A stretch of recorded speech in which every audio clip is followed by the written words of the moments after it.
Ako po si David G. Abad at ito po ang video kung paano gumawa ng Excel activities step by step. Una po, buksan po natin ang Excel and then pindutin po natin yung plus sa may gilid and i-click po natin yung black workbook and then maglalagay po tayo ng sa may leader ng numbers.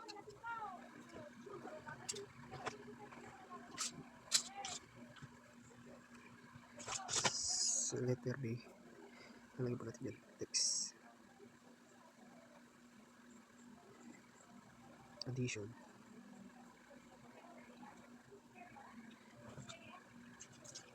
subtraction,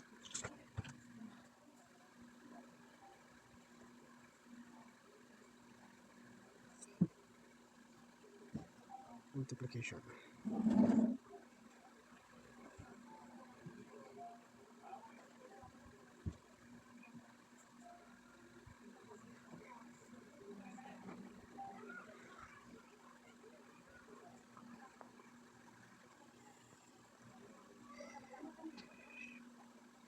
and then division.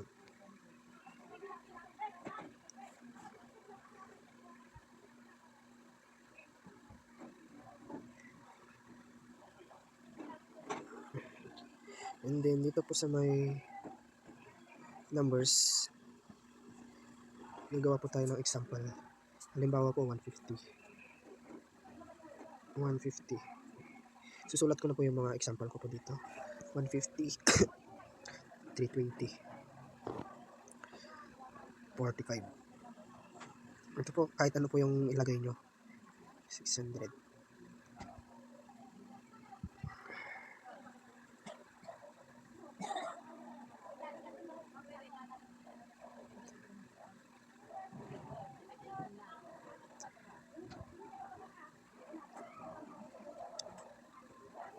Nakascan.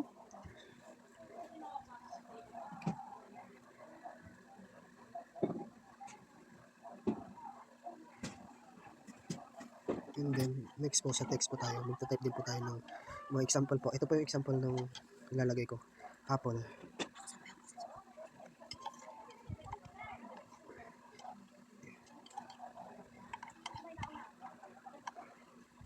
Banana.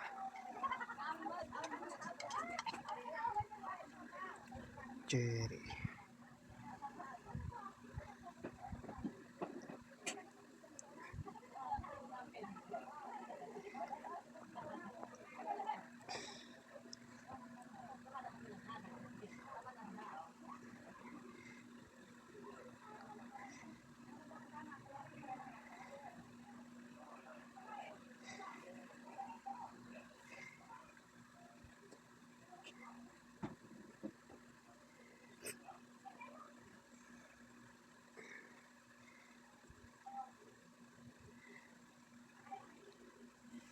And then,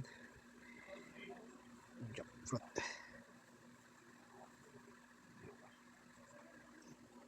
And then po, dito sa column C po, gagamit po tayo dito ng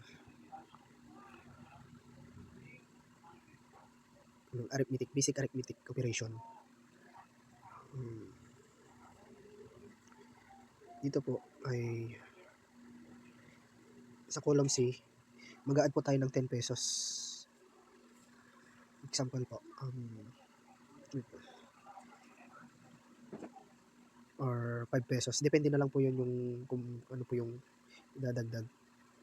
Example ko po sa may addition, 165.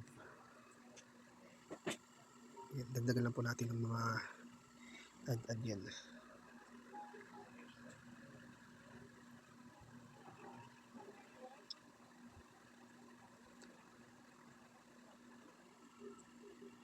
$350, mag-add lang po.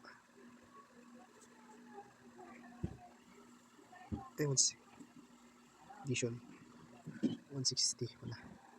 So 160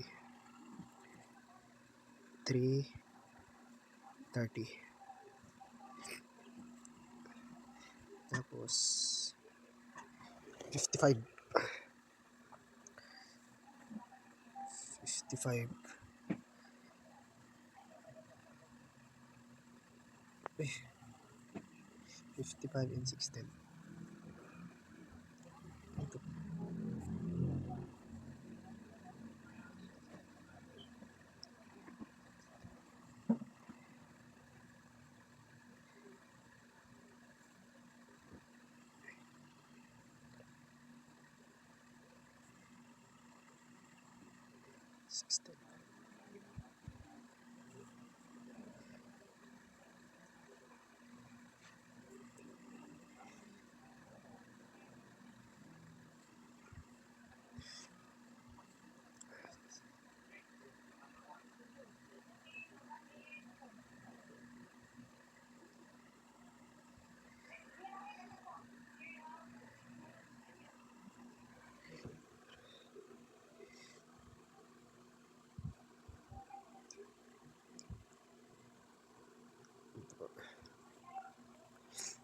And then sa subtraction po, magmaminus po tayo ulit ng 5. Ay, nakalimutan ko pala ilagay yung ito po para mas maintindihan po kagad.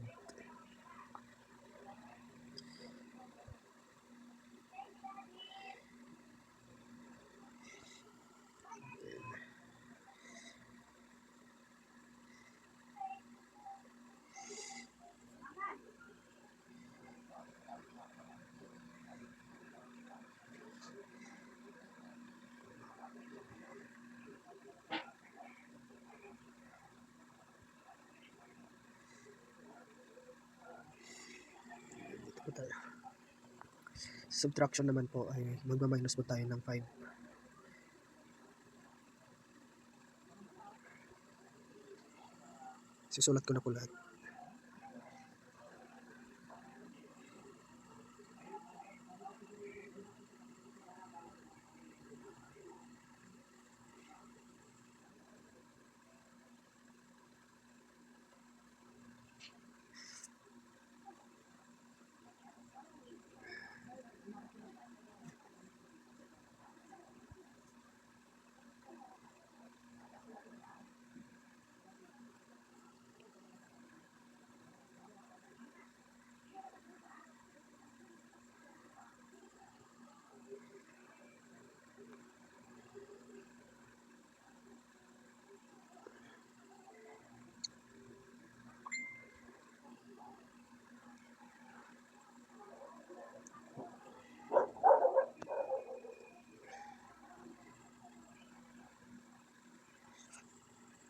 And then sa multiply, susulat ko na rin po para madali.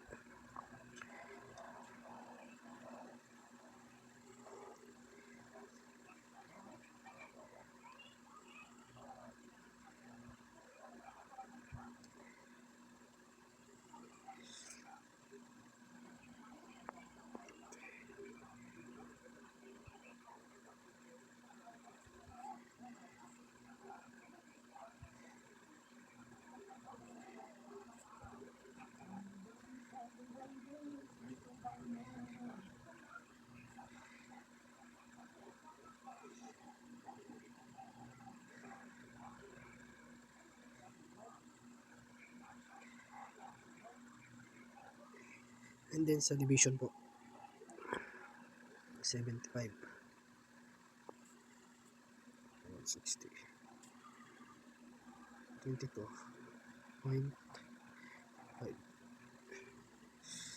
and 300, 105, 45.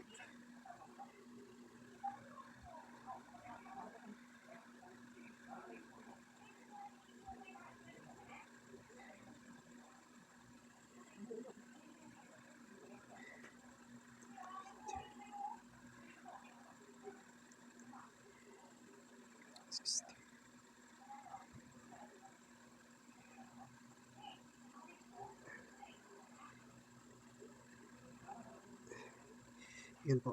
Yun po yung formula kung paano gumawa po ng Excel activities.